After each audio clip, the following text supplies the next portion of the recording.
जय हिंद, वंदे मातरम। प्यारे साथियों और सभी साथियों को मेरा प्यार भरा नमस्कार। आप सभी साथियों का आज क्लास में स्वागत करता हूं और आज हम पढ़ने वाले साथियों ये संज्ञा की आखिरी क्लास है। टोटल मिलाकर हिंदी व्याकरण की आज जो अपनी क्लास है ये साथियों छठी क्लास है। यानी कि 6 क्लासें आज से 6 क्लासें हो जाएगी। यानी कि अपनी 5 क्लास खत्म हो चुकी है और जो ये क्लास है ये छठे नंबर की क्लास है साथियों। इसके पहले जो क्लासें हुई वो कितनी होगी? अपनी 6 क्लासें हो चुकी है और संज्ञा की क्लास बात करते हैं साथियों। ये संज्ञा की तीसरी क्लास। कौन सी क्लास है? तीसरी है। और हम यहाँ पर पढ़ रहे रीट पात्रता और रीट मुख्य परीक्षा को ध्यान में रखते हुए हिंदी व्याकरण और शिक्षण विधियां। बिल्कुल साथियों, मैं निःशुल्क पढ़ाऊंगा हिंदी व्याकरण और शिक्षण विधियां। पूरी हिंदी व्याकरण और पूरी शिक्षण विधियां जो लगभग कितने हैं? पात्रता परीक्षा में साथियों 30 आते, 30 अंक की आती है। कितने अंक आती है? 30। और यदि हम मुख्य परीक्षा की बात करते हैं हिंदी विषय की साथियों, तो यहां पर हिंदी व्याकरण और शिक्षण विद्या दोनों कितने नंबर की आती है? लगभग साथियों 70 प्रश्न आते हैं 140 नंबर की। कितने? 70 प्रश्न आते हैं, 140 नंबर के प्रश्न आते हैं। और एक और ध्यान रखिएगा मेरे साथियों, मैं राजस्थान जीके का बिल्कुल निःशुल्क बैच लेकर आपके सामने जल्दी ही आपके सामने उपस्थित होऊंगा। वो कौन सा? कक्षा 6 से और 12 तक की जो राजकीय विद्यालयों में किताबें चलती है राजस्थान में, उन किताबों को मैं निःशुल्क पढ़ाऊंगा साथियों।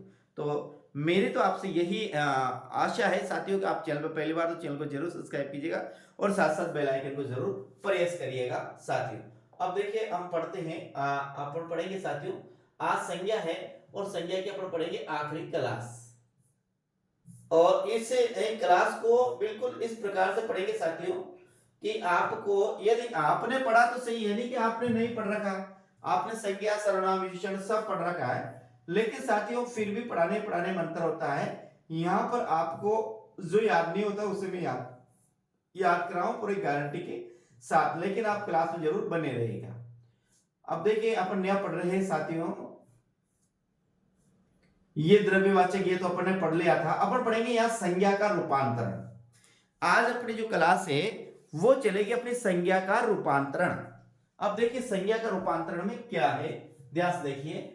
व्यक्तिवाचक संज्ञा का जातिवाचक संज्ञा में रूपांतरण। व्यक्तिवाचक संज्ञा का जातिवाचक संज्ञा में रूपांतरण किस प्रकार से होता है? यानी कि वहां अपन ये पता है कि यह व्यक्तिवाचक संज्ञा से मिले जुले शब्द होते हैं, लेकिन वहां पर वो जातिवाचक संज्ञा होती है। तो ये कैसे पहचानेंगे कि ये व्यक्तिवाचक है या फिर ये जातिवाचक है? किस प्रकार से ये परिवर्तित हो जाता है एक में देखिएगा। जब कोई व्यक्तिवाचक संज्ञा शब्द किसी एक व्यक्ति के लिए प्रयुक्त नहीं होकर व्यक्तियों के समूह के लिए प्रयुक्त होते हैं तो वहां पर जातिवाचक संज्ञा होती है। यानी कि व्यक्तिवाचक संज्ञा के जो शब्द होते हैं वो किसी एक व्यक्ति के लिए प्रयुक्त नहीं होकर एक समूह के लिए प्रयुक्त होते हैं। ध्यान रखना, व्यक्तिवाचक संज्ञा के शब्द व्यक्तिवाचक संज्ञा के ही शब्द होते हैं, लेकिन वह शब्द एक व्यक्ति के लिए प्रयुक्त नहीं होकर समूह के लिए प्रयुक्त होते हैं तो वहां पर फिर जातिवाचक संज्ञा होती है। अब कैसे? देखिए यहाँ प्रश्न है, बिल्कुल यही प्रश्न है साथियों। आप कहा जहां पर भी पढ़ेंगे इसी प्रकार के 2 4 20 शब्द आपको वाक्य मिलेंगे। इससे ज्यादा और वाक्य नहीं। एग्जाम आएंगे तो भी यही वाक्य मिलेंगे और कोई पुस्तक पढ़ेंगे साथियों वहां पर भी आपको इसी प्रकार से वाक्य मिलेंगे। अब देखिएगा पहला अपना जो आता है, हमें जे चंदों से सावधान रहना चाहिए। अब देखिए जो जे चंद जो शब्द है साथियों, यदि इसको हम लिखते हैं जे चंद तो ये तो एक व्यक्ति हो गया। जे चंद क्या हो गया? ये तो एक व्यक्ति हो गया। लेकिन यहां पर क्या लिखा हुआ? जे चंदो बहुवचन है। क्या है? बहुवचन है। और ये जे चंदो समूह का बोध करा रहा है। क्या कर रहा है? सब नाम तो है लेकिन ये अनेक व्यक्तियों का बोध करा रहा है, अनेक व्यक्तियों का। जे चंद केवल एक, जे चंदों की हम बात करते हैं तो ये अनेक अनेक का बोध करा रहा है। इसलिए साथियों यहां पर जातिवाचक संज्ञा है। ये ध्यान रखना, कौन सी संज्ञा है? जातिवाचक संज्ञा। यहां ध्यान देंगे अपन लिखा व्यक्तिवाचक संज्ञा का जातिवाचक संज्ञा में रूपांतरण। इसी प्रकार से व्यक्तिवाचक संज्ञा का जातिवाचक संज्ञा में क्या होता है? रूपांतरण होता है। हमें जे चदों से सावधान रहना चाहिए। आज भी हमारे देश में कई भगत सिंह मौजूद है। यहां पर देखो भगत सिंह क्या है, कई भगत सिंह मौजूद है साथियों। कहीं यहां पर है कहीं, ये शब्द है कहीं भगत सिंह मौजूद है। तो यहाँ एक भगत सिंह नहीं साथियों, ये जो भगत सिंह शब्द है यो हजारों युवाओं के लिए प्रयुक्त हुआ है, जो देशभक्ति के लिए, जो अपने देश के लिए मर मिटने को हमेशा तैयार रहते हैं, नौछावर रहते हैं, नौछावर होने के लिए तैयार रहते हैं। ऐसे युवाओं के लिए साथियों ये भगत सिंह शब्द आया है। तो ये एक व्यक्ति के लिए प्रयुक्त होता है, व्यक्तियों के एक समूह के लिए प्रयुक्त हुआ, इसलिए यहाँ पर क्या है, यहाँ पर जातिवाचक संज्ञा है। आज भी हमारे देश में कहीं क्या है, ये जो कहीं शब्द है ये स्थानवाचक शब्द है साथियों, और ये अपन लिखेंगे कहीं, ये शब्द लिखेंगे ये अनेक के लिए प्रयुक्त होता है। तो आप ध्यान, ये कहीं नहीं ये कहीं आएगा, ठीक है। तो देखिए हमारे देश में आज भी हमारे देश में कहीं क्या है, कहीं भगत सिंह मौजूद है। तो यहाँ जो भगत सिंह है ध्यान रखना, ये एक व्यक्ति के लिए प्रयुक्त नहीं होकर, स्वयं भगत सिंह के लिए प्रयुक्त नहीं होकर, इस देश के हजारों युवा, सैकड़ों युवाओं के लिए प्रयुक्त हुआ है, जो हमेशा हर पल हर क्षण अपनी मातृभूमि के चरणों में समर्पित होने के लिए तैयार रहते हैं। ऐसे युवाओं के लिए साथियों भगत सिंह प्रयुक्त हुआ है। आगे हम बात करते हैं, अफजल गुरुओं को सबक सिखाना चाहिए। अब देखें यहाँ अफजल गुरुओं को, दोनों एक ही नाम साथियों, ये अफजल गुरु है, ये नाम था एक आतंकवादी का नाम था, यहाँ अफजल गुरुओं वो, तो यहाँ अफजल गुरुओं का मतलब है हर वे व्यक्ति है जो देश के, अपने देश के प्रति गद्दारी करता है, अपने देश के प्रति आत्मसमर्पण की भावना नहीं रखता है, देश को मिटाने की कोशिश करता है, ऐसे व्यक्तियों के लिए आया है साथियों। यानी कि ये एक व्यक्ति के लिए प्रयुक्त नहीं होकर ये अनेक व्यक्तियों के लिए प्रयुक्त हुआ। किसके? अनेक व्यक्तियों के लिए प्रयुक्त हुआ, इसलिए इसमें भी क्या है, यहाँ अफजल गुरु में भी क्या है, जातिवाचक संज्ञा है, ये व्यक्तिवाचक संज्ञा नहीं है। देखिए उक्त युक्त न्याय है साथियों, उक्त वाक्यों में एक जयचंद, भगत सिंह और अफजल गुरुओं शब्द किसी एक व्यक्ति, ध्यान रखना, किसी एक व्यक्ति के लिए प्रयुक्त नहीं होकर व्यक्तियों के समूह के लिए प्रयुक्त है, अतः इनमें जातिवाचक संज्ञा है साथियों, ध्यान रखना। उक्त वाक्यों में एक तो क्या है जयचंद है, एक क्या है भगत सिंह है, एक क्या है अफजल गुरु शब्द किसी एक व्यक्ति के लिए प्रयुक्त नहीं होकर व्यक्तियों के समूह के लिए प्रयुक्त होते हैं, अतः इसमें जातिवाचक संज्ञा है साथियों। तो ध्यान रखना, ऐसे शब्दों का ध्यान रखना, यानी कि ऐसे शब्द आएंगे वो वाक्य में ही आएंगे साथियों, या एक शब्द भी आ सकता है, जयचंद भी आ सकता है, अफजल गुरु भी आ सकता है, गांधी, ऐसे कई शब्द आ सकते हैं साथियों। इनको ध्यान रखना है कि यदि वो संपूर्ण जाति का बोध कराता है, संपूर्ण समूह का बोध कराता है, तो फिर वे व्यक्तिवाचक होते हुए भी वो जातिवाचक में चले जाते हैं, ये आपको ध्यान रखना है साथियों। आगे हम बात करते हैं, तो आगे अपना आता है जातिवाचक संज्ञा का व्यक्तिवाचक संज्ञा में परिवर्तन। पहला क्या था, पहला था व्यक्तिवाचक संज्ञा का जातिवाचक संज्ञा में परिवर्तन, और न्य है जातिवाचक संज्ञा का व्यक्तिवाचक संज्ञा में परिवर्तन। देखिए जब कोई जातिवाचक या जाति सूचक शब्द संपूर्ण जाति के लिए प्रयुक्त नहीं होकर एक व्यक्ति के लिए प्रयुक्त होता है, तो वहां व्यक्तिवाचक संज्ञा होती है। सेम उसका विपरीत है, सेम इसका विलोम है, यानी ऐसे शब्द जो होते तो जातिवाचक है, लेकिन वे जाति, यहां क्या है जातिवाचक होते तो जातिवाचक है, लेकिन वो जातिवाचक में प्रयुक्त नहीं होकर वे व्यक्ति विशेष के लिए प्रयुक्त होते हैं। किसके? व्यक्ति विशेष के लिए प्रयुक्त होते हैं। तो वहां पर क्या होती है, जातिवाचक संज्ञा होती हुई भी वहां पर व्यक्तिवाचक संज्ञा होती है। क्यों? क्योंकि वे होते हैं तो व्यक्ति विशेष, जातिवाचक शब्द है लेकिन वे व्यक्ति विशेष के लिए प्रयुक्त होते हैं, इसलिए वो जातिवाचक होते हुए भी व्यक्तिवाचक में चले जाते हैं। एक बार पुनः देखिएगा ना, जब कोई जातिवाचक या जाति सूचक, क्या जातिवाचक या जाति सूचक शब्द संपूर्ण जाति के लिए प्रयुक्त नहीं होकर एक व्यक्ति के लिए प्रयुक्त होते हैं, तो वहां व्यक्तिवाचक संज्ञा होती है साथियों, ये अपन को ध्यान रखना। जैसे यहां देखिएगा, यहां लिखा हुआ है, देखिएगा अपन बात करते हैं, गांधी जी सत्य व अहिंसा के पुजारी थे। अब ये गांधी जी शब्द है साथियों, ये जातिवाचक है, क्या है? जातिवाचक है, लेकिन ये किसके लिए प्रयुक्त हुआ है? गांधी जी एक शब्द है, जातिवाचक है, क्या है, जातिवाचक शब्द है, लेकिन ये गांधी जी विशेष के लिए प्रयुक्त हुआ है। ये वह मोहन चंद करमचंद गांधी के लिए प्रयुक्त हुआ है, इसलिए ये जातिवाचक होते हुए भी ये व्यक्तिवाचक में आएगा। ये गांधी जी शब्द है, ये क्या है, जातिवाचक है, लेकिन ये जो सत्य और अहिंसा इससे इसका संबंध जुड़ा हुआ है, इसलिए साथियों इसमें क्या है, व्यक्तिवाचक संज्ञा होगी।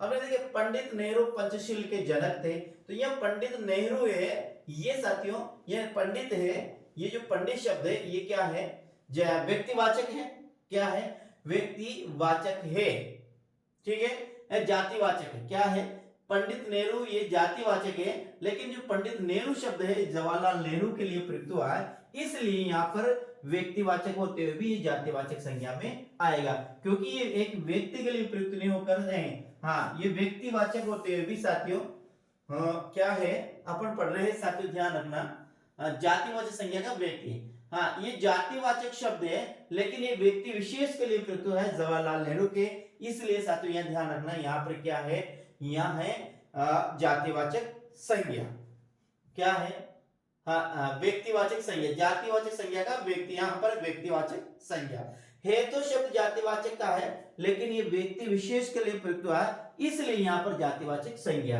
आगे जिस नेताजी ने आजाद हिंदी फौज की स्थापना की, किसने, अब ध्यान रखना, ये जो है साथियों जातिवाचक संज्ञा का व्यक्तिवाचक संज्ञा में परिवर्तन, यदि ऐसा कोई आता है तो यहां पर ध्यान रखना वाक्य में प्रयुक्त ही शब्द आएगा, बिना वाक्य में प्रयुक्त किए हुए साथियों इसको जातिवाचक व्यक्तिवाचक में परिवर्तन नहीं कर सकते हैं, ये आपको ध्यान रखना है। यदि वो सिंगल जैसे गांधी जी, नेहरू जी, नेताजी, तो साथियों ये शब्द जातिवाचक में चले जाएंगे, फिर ये व्यक्तिवाचक में नहीं जाएंगे, यदि ये वो शब्द देता है तो, लेकिन यदि वो वाक्य में इनका प्रयोग देता है तो फिर ये शब्द तीनों ही, ये जो तीनों शब्द है ये किसमें है, ये है जातिवाचक में, किसमें है, तीनों जो शब्द है ये जातिवाचक में है।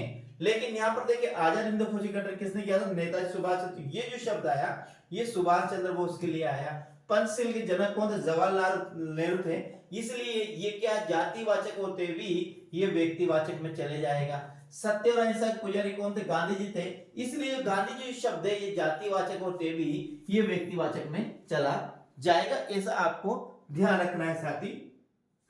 अब देखिए उक्त वाक्य में गांधी जी, पंडित नेहरू और नेताजी शब्द संपूर्ण जाति के लिए प्रयुक्त न होकर एक व्यक्ति विशेष के लिए प्रयुक्त हो रहे हैं, किसके लिए, एक व्यक्ति विशेष के लिए प्रयुक्त हुए हैं, अतः इन वाक्यों में जातिवाचक संज्ञा है, ये ध्यान रखना। क्या, एक बार पुनः देखिए, उक्त वाक्यों में एक तो गांधी जी, एक पंडित नेहरू और नेताजी शब्द संपूर्ण जाति के लिए प्रयुक्त नहीं होकर एक व्यक्ति विशेष के लिए प्रयुक्त हुए, अतः इन वाक्यों में व्यक्तिवाचक संज्ञा है, ये ध्यान रखना, क्योंकि ये एक व्यक्ति के लिए प्रयुक्त ने लिखा हुआ शब्द संपूर्ण जाति के लिए प्रयुक्त होकर एक किसके, एक व्यक्ति विशेष के लिए प्रयुक्त हो रहा, एक वे है, तो ये संपूर्ण जाति के यदि सिंगल में है तो संपूर्ण जाति का बोध करा रहा है, लेकिन यह वाक्य में इनका प्रयोग हुआ तो फिर ये संपूर्ण जाति का प्रयोग नहीं कराकर केवल एक का बोध करा रहे, इसलिए साथियों व्यक्तिवाचक हो,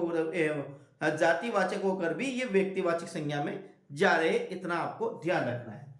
आगे हम बात करते हैं, आगे अपना आता है यहाँ पर भाववाचक का जातिवाचक संज्ञा में रूपांतरण। अब भाववाचक संज्ञा होती है वो जातिवाचक में किस प्रकार से चली जाती है, ये बहुत बड़ा टॉपिक है और आपको अच्छी तरह से इसको ध्यान में रखना है साथियों। यदि आपने अच्छी तरह से इसको नहीं पढ़ा तो यहां से आपका प्रश्न है संज्ञा में से गलत जाने की 90% चांस रहते हैं। यहाँ पर संज्ञा आप जितनी सीधी मानते हैं उतनी यहाँ पर सीधी नहीं है, ये बहुत कठिन है और यहाँ से प्रश्न गलत जाने की संभावना रहती है। इसके कुछ नियम है, वो उस नियमों को अपन को ध्यान में रखना है और संज्ञा को बिल्कुल करेक्ट सही करना है। अब देखिए यहाँ पर लिखा है भाववाचक संज्ञा का जातिवाचक संज्ञा में रूपांतरण। पहला, भाववाचक संज्ञा सदैव एक वचन में होती है, ये अपन को ध्यान रखना है। क्या है, भाववाचक जो संज्ञा होती है वो सदैव किसमें होती है, एक वचन में। हिंदी में वचन दो ही होते हैं, एक वचन और बहुवचन।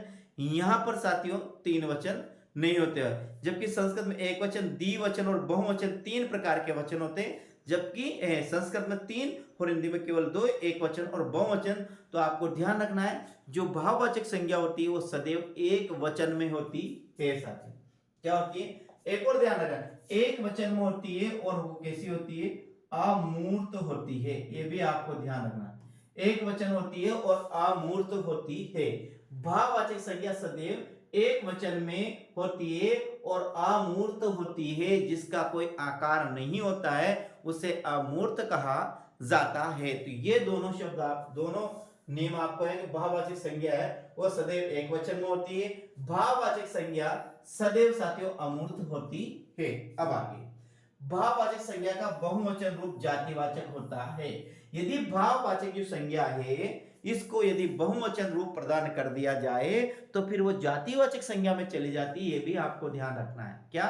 जब भाववाचक संज्ञा होती है, ध्यान रखना, भाववाचक संज्ञा एक वचन में होती है, अमूर्त होती है। ये पहली बात तो ये ध्यान रखना। अमूर्त का मतलब होता है जिसका कोई आकार नहीं होता है। इसको नहीं समझ सकते, आज तक ना तो किसी ने अपनी आंखों से देखा ना हाथों से छुआ है, ऐसे जो शब्द आएंगे वो सब भाववाचक संज्ञा में जाएंगे। लेकिन वहां पर भी एक शर्त है कि भाववाचक संज्ञा होती है वो एक हमेशा एक वचन में होती है, और यदि भाववाचक संज्ञा का जो एक वचन का बहुवचन बना दिया जाए तो फिर वो जातिवाचक संज्ञा में चली जाती है। ये भी आपको ध्यान रखना है। क्या देखें, भाववाचक संज्ञा का बहुवचन रूप जातिवाचक होता है। अब जैसे यहां देखिए, हमारे समाज में बहुत सी बुराइयां हैं। क्या लिखा हुआ है? हमारे समाज में बहुत सी बुराइयां हैं, मनुष्य इच्छाओं का बुराइयां हैं, मनुष्य इच्छाओं का दास है, हमारी कामनाएं अनंत है। यहां पर बुराइयां, इच्छाएं, कामना शब्द भाववाचक संज्ञा में होकर जातिवाचक संज्ञा है। अब क्यों है? क्योंकि देखिए यहाँ बुराई, यहाँ जो बुराई शब्द है बुरा और ई है, यहाँ पर साथियों कामना है, कामना है, और यहाँ पर एक क्या है? एक है इच्छा। ये 3 शब्द है। यदि बुराई होता तो ये भाववाचक होती, इच्छा होती तो ये भाववाचक होती, कामना होती तो ये भाववाचक होती। लेकिन इच्छा भी क्या है? बहुवचन में है। इच्छा, बुराई भी क्या बहुवचन में है, इच्छा भी बहुवचन में है, और कामना भी क्या है? बहुवचन में। इसलिए मेरे साथियों ये सभी क्या है? ये जातिवाचक संज्ञा के उदाहरण है, ये भाववाचक संज्ञा के उदाहरण नहीं है, क्योंकि भाववाचक संज्ञा का ये क्या है?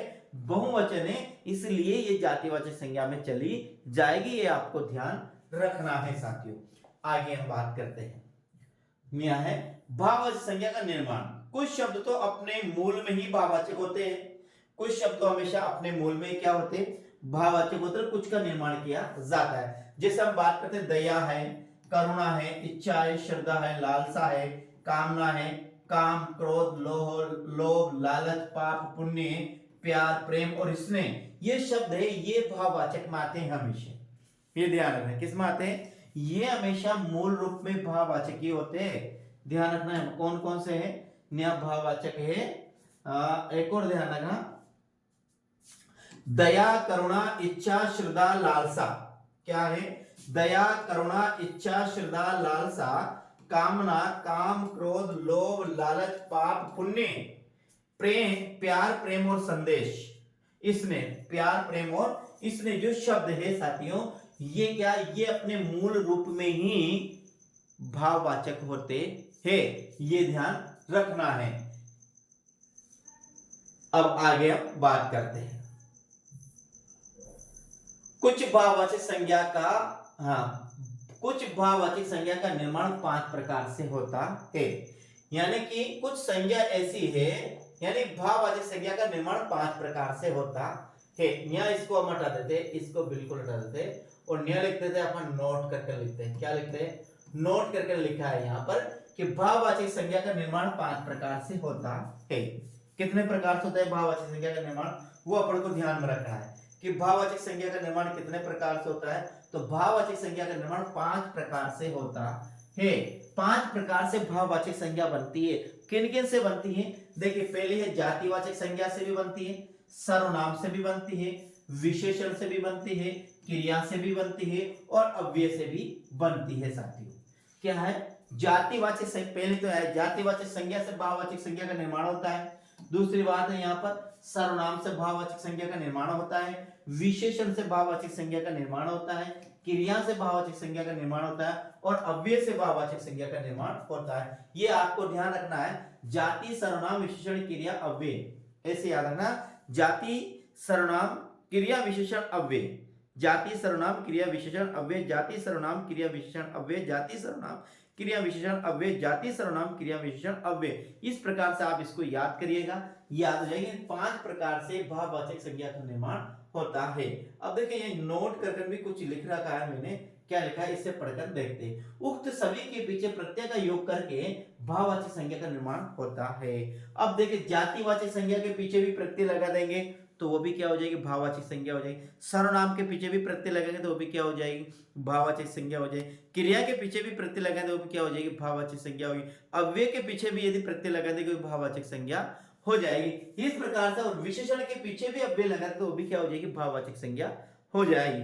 है प्रत्यय लगा, अव्यय नहीं प्रत्यय लगा दे तो। अब देखें यहाँ पर बात करते हैं, मधुर है, मधुर से माधुर्य और मधुरता ये विशेषण है साथ, क्या है, विशेषण है। मधुर जो शब्द है ये विशेषण है, मधुर शब्द ये विशेषण है। यदि इसके माधुर्य, माधुर्य यदि इसके पीछे अपन ने ये प्रत्यय लगाया तो ये क्या हो गया, ये हो गया सद भाववाचक संज्ञा, और मधुरता भी क्या होगी, भाववाचक संज्ञा। अब यह समझिएगा, यह देखिए ध्यान समझिएगा, आज संज्ञा की ये आखिरी क्लास है, इसको बिल्कुल ध्यान से पढ़िएगा, आपको बड़ा आनंद आएगा और आप हर चीज है। देखिए ये मधुर जो शब्द है ये विशेषण है, ये मधुर क्या है, विशेषण है। अब मधुर में ये प्रत्यय लगाए तो हो गया माधुर्य, ये माधुर्य क्या है, भाववाचक संज्ञा है। ये मधुरता भी क्या है, भाववाचक संज्ञा है। एक और ध्यान रखना, प्रत्यय से प्रत्यय युक्त जो शब्द होते अधिकतर वो भाववाचक संज्ञा में होते हैं साथियों, ऐसा ध्यान। अब ने देखिए जो मम है, ये मम क्या है, सर्वनाम है, और मम में तव प्रत्यय लगाया साथियों तो ये क्या हो गया, भाववाचक संज्ञा हो गया। ममत्व जो शब्द है ये भाववाचक संज्ञा है। ममत्व, मम जो शब्द है ये तो सर्वनाम है, और ममत जो शब्द है ये भाववाचक संज्ञा है, याद रखना। अगला जो शब्द की बात करते हैं अपन, अगला आता है अपने पास ये बंधु, ये बंधु जो शब्द है ये जातिवाचक है। बंधु जो शब्द है ये क्या है, जातिवाचक है। बंधु मतलब तव प्रत्यय, एक ता प्रत्यय लगाए, तव लगाएंगे तो होगा बंधुत्व, और ता लगाएंगे तो होगा बंधुत्वा होगी, क्या होगा, यदि तव लगाएंगे होगा बंधुत्व होगा, और ता लगाएंगे होगा बंधुता। तो ये दोनों जो शब्द है ये भाववाचक संज्ञा में जाएंगे, किसमें, भाववाचक संज्ञा में चले जाएंगे, ये ध्यान रखना। किसमें, प्रत्यय लगाने पर, प्रत्यय लगाने पर। यहां देखिए दूर, ये दूर जो शब्द है ये अव्यय है, दूर जो शब्द है वो अव्यय है, और दूरी जो शब्द है मेरे साथियों ये क्या है, भाववाचक संज्ञा है, ध्यान रखना। दूरी जो शब्द है वो क्या है, भाववाचक संज्ञा है, और दूर जो शब्द है वो क्या है, अव्यय है। आगे पुरुष, ये पुरुष साथियों व्यक्तिवाचक संज्ञा है, इससे बनेगा पौरुष, पुरुष बनेगा तो हो गया साथियों व्यक्तिवाचक संज्ञा।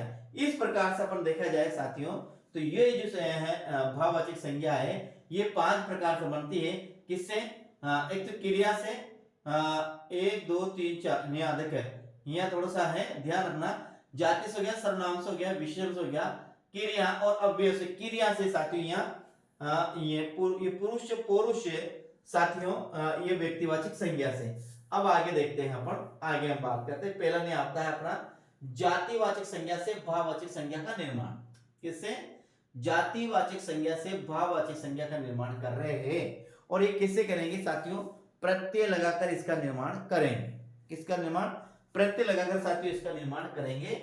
भाववाचक संज्ञा का जातिवाचक संज्ञा में अपन रूपांतरण कर रहे हैं, यानी जातिवाचक संज्ञा का भाववाचक संज्ञा में क्या कर रहे हैं, रूपांतरण कर रहे हैं। पहले देखिए अपने पहला आता है मित्र आता है, तो मित्र से बनेगा मित्रता, मैत्रत्व और मैत्री।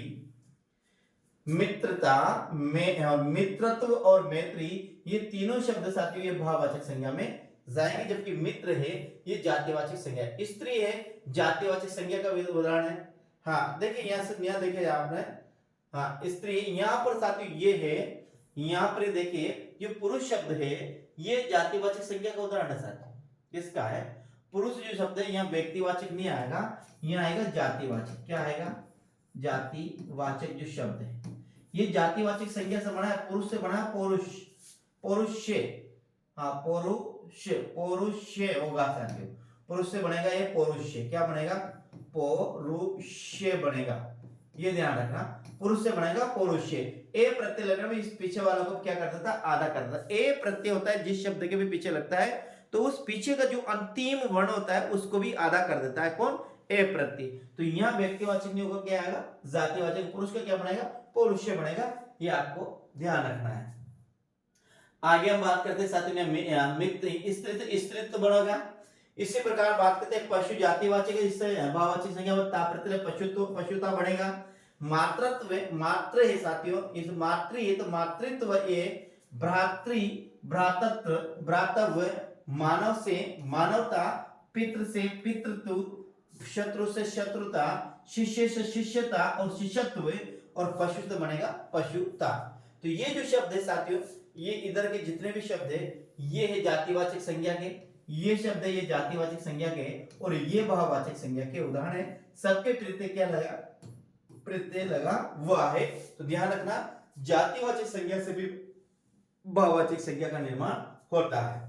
आगे हम बात करते हैं, आगे आता है सर्वनाम से भाववाचक संज्ञा का निर्माण। सर्वनाम से भी भाववाचक संज्ञा का निर्माण होता है। जैसे अपना, सर्वनाम अपना से बनेगा अपनापन, सर्व से बनेगा सर्वस्व, निज से बनेगा निजता, अहम से बनेगा अहंकार, मम से बनेगा ममता और ममत्व, ममता और ममत्व साथियों। तो यदि ये ममता शब्द है साथियों, यदि ये सिंगल आता है तो ये जातिवाचक, ये व्यक्तिवाचक में चला जाएगा। लेकिन साथियों जैसे माँ में बहुत ममता होती है, यदि ऐसा आता है तो फिर ये कहाँ जाएगा, ये भाववाचक संज्ञा में चला जाएगा। तो एक तो ध्यान रखना, भाववाचक संज्ञा होती है, कुछ तो अपने मूल रूप में भाववाचक होता है, और साथ दूसरा ध्यान रखना, यदि जहां पर कोई प्रत्यय लगा हुआ है तो वो भाववाचक संज्ञा में चला जाएगा, ये भी आपको ध्यान रखना है। अपना से बनेगा अपनापन, सर्व से बनेगा सर्वस्व, निज से बनेगा निजता, अहम से बनेगा अहंकार, और मम से बनेगा साथियों ममता और ममत्व। ये आगे क्या है, ये सब सर्वनाम है मेरे साथियों, और ये पीछे क्या है, ये भाववाचक संज्ञा है, क्योंकि सर्वनाम से यहाँ भाववाचक संज्ञा का निर्माण किया जा रहा है, आपको इतना ध्यान रखना है। आगे हम बात करते हैं तो आगे आता है विशेषण से साथियों भाववाचक संज्ञा का निर्माण।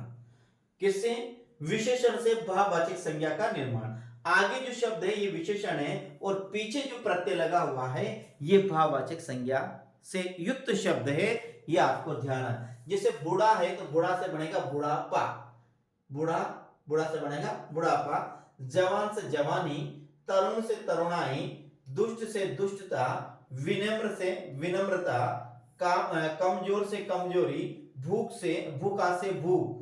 अब देखिए जो भूखा जो शब्द है साथियों, ये तो क्या है, विशेषण है, और भूख क्या है, ये भाववाचक संज्ञा है। ध्यान रखना, भूख जो शब्द है ये भाववाचक संज्ञा है, और भूखा जो शब्द है साथियों वो क्या है, विशेषण है। इसी प्रकार कायर से कायरता, कंजूस से कंजूसी और कंजूसपन, धीर से धैर्य धीरता और धीरज, नीच से नीचता, नीचपन, रुक्ष से रुक्षता, आलसी से आलस्य, और वीर से वीरता और वीरत्व, और मलिन है साथियों, मलिन से बनेगा ना मलिनता, यह बनेगा मलिनता और मालिन्य। यानी कि आगे जो शब्द है, ये जितने भी शब्द है साथियों, ये आगे जो शब्द दे रहा था, ये जो शब्द तो है जातिवाचक विशेषण के, विशेषण शब्द है साथियों, और पीछे जो अपन ने लिख रखा ये भाववाचक संज्ञा के, भाववाचक संज्ञा के शब्द है। यहाँ पर विशेषण से भाववाचक संज्ञा का निर्माण कर रहे हैं, तो ये आपको ध्यान रखना है। आगे हम बात करते हैं, और भी कुछ शब्द है, जैसे भूखा से भूख बना, वीर से वीरता या वीरत्व बना। उसी प्रकार से बात सूर से बनेगा साथियों, सूरता या शौर्य, क्या बनेगा, शूर जो शब्द है से शूर, इससे बनेगा शूरता या शौर्य बनेगा। कटु से बनेगा साथियों कटुता, और विद्वान से बनेगा विद्वता। विद्वान जो शब्द है ये विशेषण है, कटु विशेषण है, शूर विशेषण है, भूखा विशेषण है, कमजोर विशेषण है, विनम्र विशेषण है, दुष्ट विशेषण है, तरुण क्या है, विशेषण है, और पीछे जो जितना प्रत्यय लग रहे ये सभी क्या है, ये भाववाचक संज्ञा है। तो एक और ये ध्यान रखना कि जो प्रत्यय युक्त यदि आपको कोई शब्द मिलता है तो वो आप उसे भाववाचक संज्ञा में ले जा सकते हो। यहाँ आगे मलिन से बनेगा साथियों, एक तो मलिन से मलिनता बनेगा, एक मालिन्य बनेगा, ठीक है। एक मोटा शब्द है, इससे बनेगा मोटापा, मोटाई और मोटापन। लघु से बनेगा साथियों लघुता, लघुत्व भी बन सकता है इसको, क्या है लघुत्व। और एक आता है लघुतम, लघुतम। ये लघु शब्द किससे बना है साथियों, न्यता है, न्यतव्य, न्यतम प्रत्यय है, तो ये सब किससे बनेगा, ये सब है साथियों, ये आगे के है विशेषण और पीछे के है भाववाचक संज्ञा। आगे एक और आता है अपन क्रिया से भाववाचक संज्ञा का निर्माण। किससे, क्रिया से भाववाचक संज्ञा का निर्माण। पूरा दिख रहा है साथियों, मैं एक बार देखता हूं पूरा दिख रहा है नहीं, हाँ। क्रिया से भाववाचक संज्ञा का निर्माण 15 दिख रहे हैं, और ये अपने अब मेरे यहाँ पर है 17। क्रिया से भाववाचक संज्ञा का निर्माण, हाँ अब देखिए आपको दिख रहा है, क्रिया से भाववाचक संज्ञा का निर्माण कर रहे हैं। पीट है साथियों, ये क्रिया है, और पिटाई जो शब्द है ये आय प्रत्यय है, तो ये भाववाचक संज्ञा है। खोद साथियों क्या है, क्रिया है, खुदाई भाववाचक संज्ञा है। हंस, सजना, सजना क्या है, क्रिया है, और सजावट क्या है, भाववाचक संज्ञा है। हंसना क्या है, क्रिया है, और हंसी क्या है, भाववाचक संज्ञा है। ध्यान रखना है, हंसी भाववाचक संज्ञा है। जीतना क्या है, जीतना क्रिया है, और जीत क्या है, भाववाचक संज्ञा है। गिराना ये भाववाचक संज्ञा है, क्रिया है, और गिरावट क्या है, भाववाचक संज्ञा है। इसी पर घबराना से बनेगा घबराहट, चढ़ना से बनेगा चढ़ाई, और लड़ से बनेगा साथियों लड़ाई। तो आगे जो शब्द है ये क्या है, आगे भाववाचक संज्ञा है, आगे विषय क्रिया है, और पीछे भाववाचक संज्ञा। जैसे रोप है, इससे बनेगा रोपाई। बनाना से बनेगा बनावट और बनाई। थक से बनेगा थकावट। पीना से बनेगा साथियों पान। लिखना क्या है, लिखना से बनेगा खेलना है साथियों, क्या है, खेलना से ये बनेगा खेल। बसना से बनेगा बसावट। मिलना से बनेगा साथियों मिलावट, और काट से बनेगा साथियों कटाई, और दौड़ना से बनेगा साथियों दौड़, दौड़ना से बनेगा दौड़। तो ये है साथियों, पीछे जो शब्द है ये किसके हैं, भाववाचक संज्ञा के है, और नीचे जो शब्द साथियों वो किसके है, जातिवाचक से, नीचे वो क्रिया के। ये सब क्रिया के है साथियों, किसके है, क्रिया के है, और पीछे जो शब्द है वो क्या है, भाववाचक संज्ञा के शब्द है साथियों। आगे अगला है अव्यय से। अव्यय से भी भाववाचक संज्ञा का निर्माण होता है। जैसे निकट अव्यय है, निकटता, ता प्रत्यय लग गया तो ये हो गया भाववाचक संज्ञा। दूर भाववाचक संज्ञा, दूर अव्यय है, दूर अव्यय है, इससे बनेगा दूरी, तो ये भाववाचक संज्ञा में जाएगा।